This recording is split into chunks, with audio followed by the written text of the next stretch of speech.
stores, food courts, and restaurants across America, it's easy to find foods from around the world: sushi, tacos, pizza, and pasta. But where are African cuisines? A new crop of entrepreneurs are introducing African flavors to U.S. grocery stores, and African chefs are preparing African cuisine, often to rave reviews. It makes good business sense, but it's also food diplomacy, sharing African culture, creating linkages, and making a faraway land seem not quite so foreign. Hello, I'm Carol Pino. Welcome to our show, Africa USA Now, current events at the intersection of Africa and the United States. Our program is presented by the World Trade Center, Washington, D.C., and supported by the African Development Bank and the Africa Investment Forum.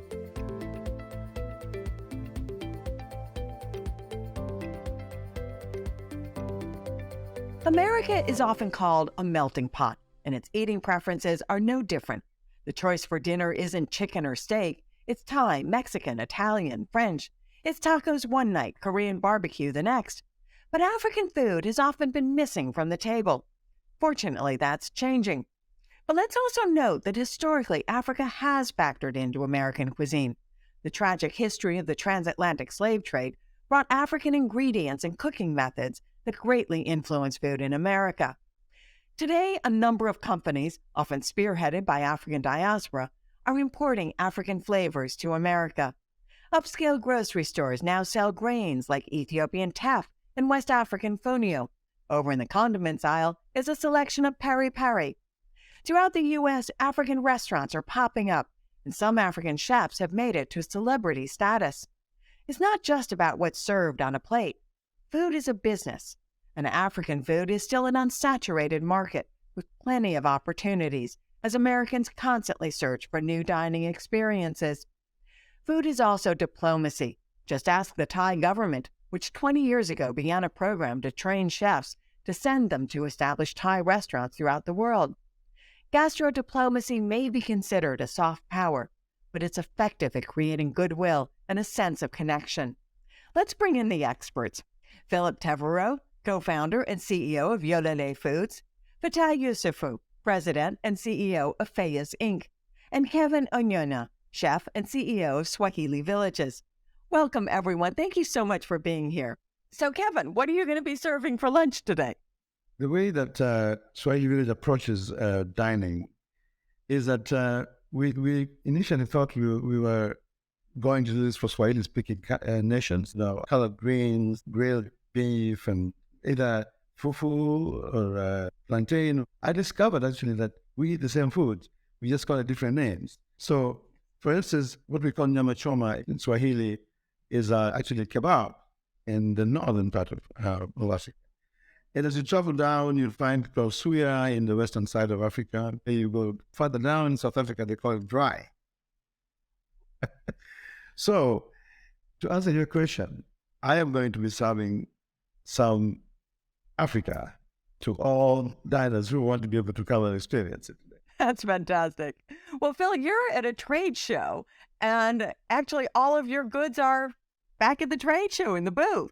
But tell us about them, and we'll be able to show some images. So I'm the co-founder of Yolele. It's an African food company, and my business partner is a chef from Senegal named Pierre Cham. And he always had this dream to bring the delicious foods that he grew up with in West Africa to a wider audience. And you can't make those foods without the ingredients. And he knew that if he could bring those ingredients in, it could provide a livelihood for smallholder farmers back home. And so we joined forces and established Yolele with our principal ingredient as fonio, an ancient West African grain. And now we use fonio in products like pilaf mixes and chips and even beer. In beer? Okay. Well, but you also have some experience with ancient grains. Tell us about that. Well, I have been in this industry for decades, and early on in the 80s, I worked for a company called Dean and DeLuca. My responsibility was to package oddball ingredients, beans, grains, spices, chilies, and someone one day walked in the door with quinoa, and this was, again, mid-1980s, and it wasn't really known in the U.S., but we were the people responsible for introducing foods. And so we thought, yeah, it's a grain. It's got a weird shape. And if you toast it, it tastes pretty good. And so we bought a bunch of it and packed it up in little bags and started selling it to restaurants and started using it in other products as well.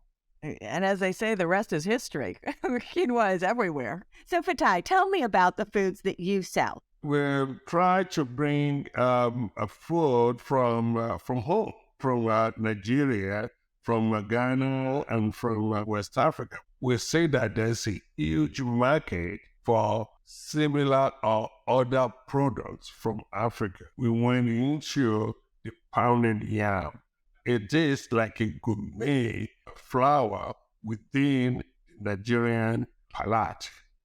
So then we start bringing the vegetable in their dry form. If you put it into your water, it hydrates. Then you cook it. And where do you sell your products? I sell my products from coast to coast, even in Hawaii, Alaska. We have more than 1,400 SKUs. Want to explore the mainstream market. So moving into the mainstream is our primary goal. Kevin, when I talked to you first about this program, you instantly said to me, food diplomacy. How do you see the work that you're doing as food diplomacy? Everybody really comes to introduce themselves to a new land and a new community with food. And if nothing else, food is the only thing I know around which people can actually sit down. And a lot of times, even if they don't agree, they will talk about the food and enjoy it and say, this is very good food. So what better way to really introduce Africa into the distant lands of the United States now? Because it's been missing for a long time, and I know exactly why it's been missing. Part of it is because we didn't tell our stories properly. People only know what they hear and not necessarily what they have seen and tasted. Until they see it and taste it, they will be all kinds of biases because you don't know. There is no reason why people should just associate starvation to a particular continent. You can have an earthquake somewhere, just like in Syria, Turkey, that just happened. There are always calamities, but the way associate that calamity to the entire area, no. In East Africa at one point, yes, there was famine, because when there's drought, you cannot plant, but when the rain came, it normalizes. The prayers should not only focus on just one calamity that will destroy the whole of Africa. Yeah. You know, Phil, when you were bringing in foods from all over the world, did you feel like it made an impact? Food is such an elemental way to make that connection, because we all eat. Everyone eats, and most people are pretty interested in it. If you taste something that you've never tasted before, you go, wow, what's that? And you want to find out more about where it came from. And I'll say, Carol, when I was at Dina DeLuca, it wasn't just things like quinoa. We were selling things like balsamic vinegar that became household staples, but that were not really well known and that were obscure even in Italy at that time. And by promoting them and turning people on to something that tastes really great and is different from what they've tasted before, you can create a movement. And Kevin, you are looking at expanding Swahili villages far and wide across the U.S. How does the lack of African cuisine often in the U.S.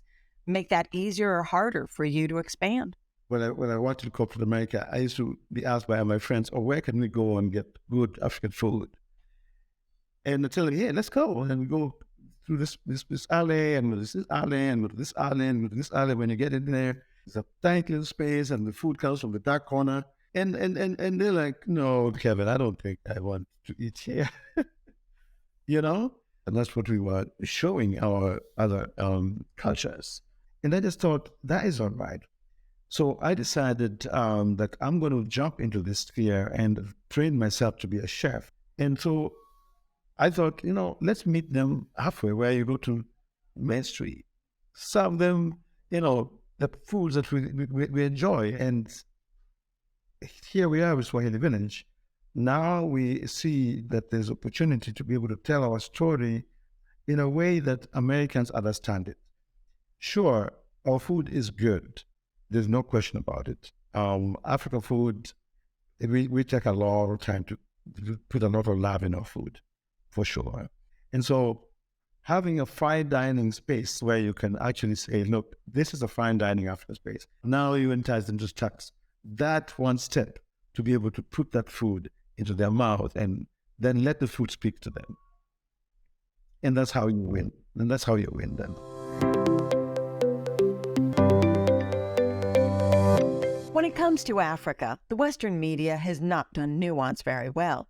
A severe drought in Ethiopia hardly means there's no jollof rice in West Africa. In fact, it doesn't even negate the Horn of Africa's own incredibly rich culinary traditions of injera sopping up spicy stews. But that lack of nuance in the Western media results in misperceptions and an association between food and Africa that is based on scarcity. Against that backdrop, how do you sell Africa's cuisines, not just to the general public looking for the next foodie trend, but to investors for restaurants or import businesses, to food critics and restaurant reviewers? And does lack of familiarity make importing ingredients even more challenging? But the landscape is changing. American millennials appear to be more adventurous eaters than generations before. They seek out new cuisines, and their diverse preferences definitely trend towards the spicy. Phil, what have you found are the challenges in bringing in foods? What kinds of things do you face? Well, there are a lot of challenges. For example, if we're bringing in fonio, which is unknown by USDA inspectors, so what is it? And you can give them the genus and species, but they don't get that, and it's a form of millet, and then they're going to assume that it might be an invasive weed, and so then we have to provide documentation that, in fact, it won't germinate. And so we can get halted at the port if there is an inspector who doesn't understand what they're looking at.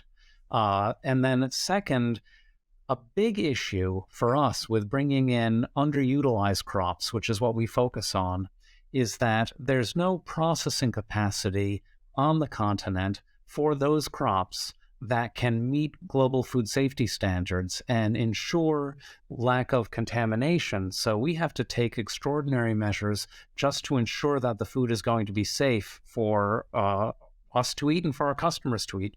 And what do you do once you bring it in? Then you have to educate a whole market on something that's completely new. This is the thing where it's easier to be the second in the market than the first. You're having to open it all up. That's true, but of course there are advantages to being first mover as well. And yes, we do have to educate consumers, and we're fortunate that my partner Pierre is well known as a chef and as a cookbook author, and so he's kind of a go-to guy for the media when they're talking about African food. And then if you're in retail, you have to do demos, meaning you go behind a counter and you say, hey, would you like a taste of this delicious fonio chip made from an Asian African grain, and get people to buy it and explain to them. And then finally, food service. What you're doing, Kevin, is essential because people will always try something that someone else prepares for them. And if they like it, then they might buy it to try making it at home. And so when we started bringing in fonio, we immediately went to chefs and tried getting it and succeeded in getting it placed on menus so that people could have an expertly prepared fonio and understand that it tastes great. So Fatai, what kind of challenges are you facing in importing African ingredients and products? Okay. The customs and the FDA, the USDA, they are there to do a fantastic job to protect the food security of the country. Yes, I don't blame them for that. When I began to bring food into the US, I paid for the product, I paid for the freight, I paid for everything. And when it arrived, it got delayed by customs, and eventually it was destroyed. because they said it did not meet the criteria that the book says it should. All right, I took it as a learning curve. So, and every time I try to bring in new products, I will contact all the FDA and USDA read their books and say, but you will never get a straight answer from them. Okay? So they can tell you, bring it in, and then as long as we're fine. But when you brought it in, then they're going to tell you it cannot enter. We go through things like that, but once that one is destroyed, then we don't bring it again until we perfected it. Okay? So those are the challenges that everyone must go through. America being the largest economy in the world, okay, we have accept every food on their own terms, and you have to meet that terms. Kevin, I would think that you have sort of the opposite problem, that you need to get some ingredients in to your restaurant to be able to cook with. What challenges do you have in finding the right ingredients, finding really authentic ingredients? Yeah, and that's the reason why Philip, for instance, is very exciting to me, because he goes and does all the research and, of course, the Thai, and then once it brings it here. Kevin, is plenty on your menu. As you were talking, I kept thinking, if a good replacement for fufu, if you want a healthier version of it. We'll get some fonio in your hand. I hope so. Now, remember the fights on who makes the best jollof. Yes, the jollof wars. The jollof war. Since I don't come from the West, I usually win that fight, because I'm like, hey, I have Swahili jollof. You tell me who makes Swahili jollof. Fatai, you don't want to weigh in on the jollof wars? Oh, the jollof wars. So it depends on how you perfected your jollof rice that makes you the best. Okay. You have elevated the question of who makes it best. Well, who makes it best depends on your palates. You're a diplomat. We can see that. Phil, today there's so many people who are looking at plant-based diets, vegetarian, vegan, no gluten.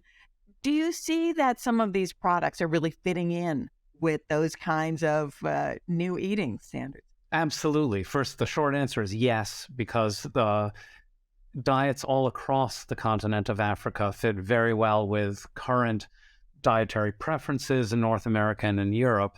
And I'm thinking of, the Mediterranean pyramid, and there's been this pyramid and that pyramid, and there is an African pyramid.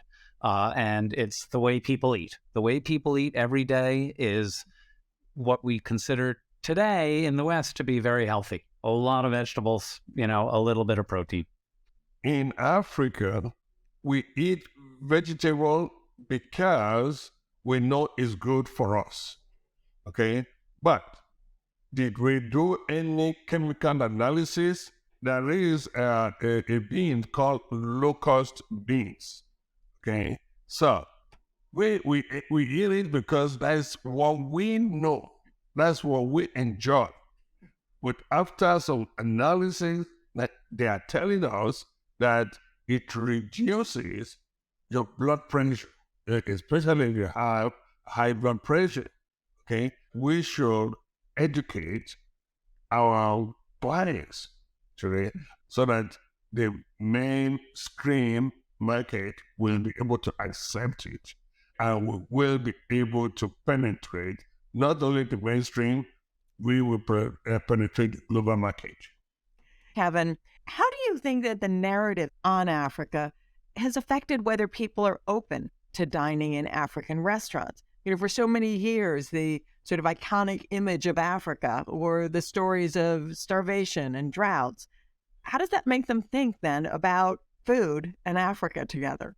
I'll tell you, Carol, this is the only continent about which, if you talk to people generally who are not knowledgeable, come up with all kinds of very, very ignorant answers. And it's based upon really just what they hear and what they see. And for that reason, it makes it difficult for even people like us. You go to the bank and tell them, I want to open an African restaurant. Do you think just there, that conversation, do you think it goes well from to a banker? Oh, you want to open an African restaurant? What kind of restaurant? Where? And you always hit that wall immediately based on biases, and those biases have really, really,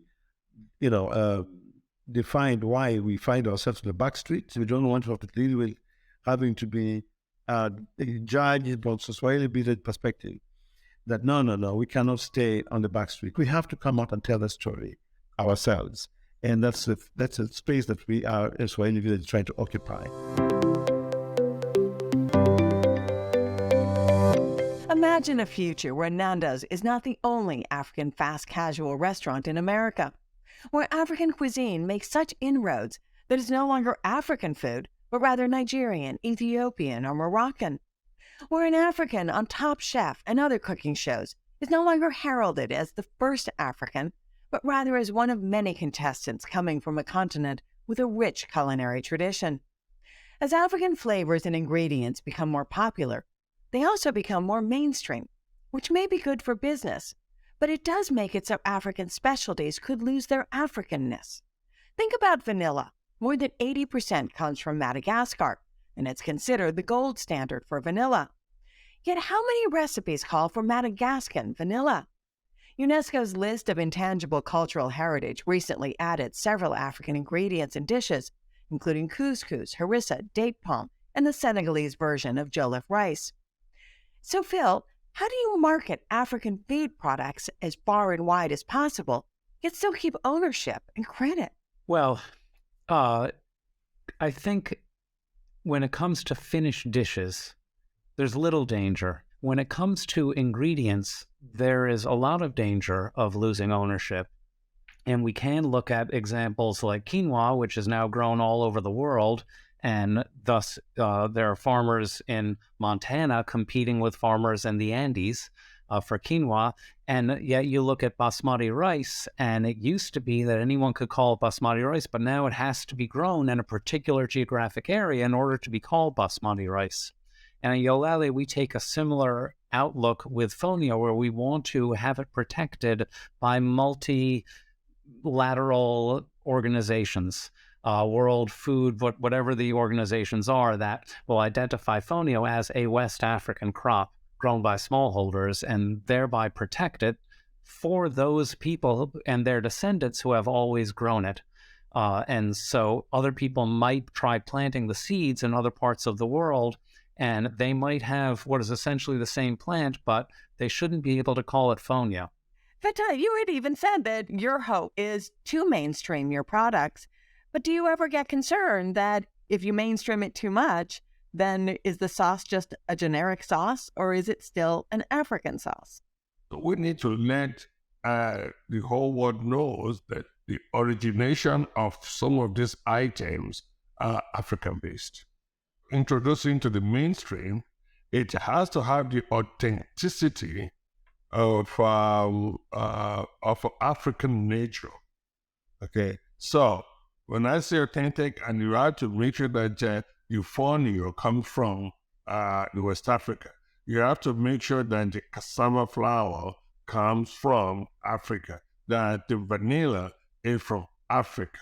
Okay, so we have to create our own standard, okay, to make sure that this is African-based. Because when China brought their own imitation and the color vanilla, then we got lost in the shuffle. Kevin, I've often thought that if we connected Africa to the foods that we love, Ghanaian cocoa, Madagascan vanilla, that having them associated with flavors and foods that we love would bring people closer to Africa. Yeah, it's very interesting that you're in Switzerland and you're eating this chocolate, and everybody's talking about the beauty of Swiss chocolate, and Switzerland does not produce cocoa, but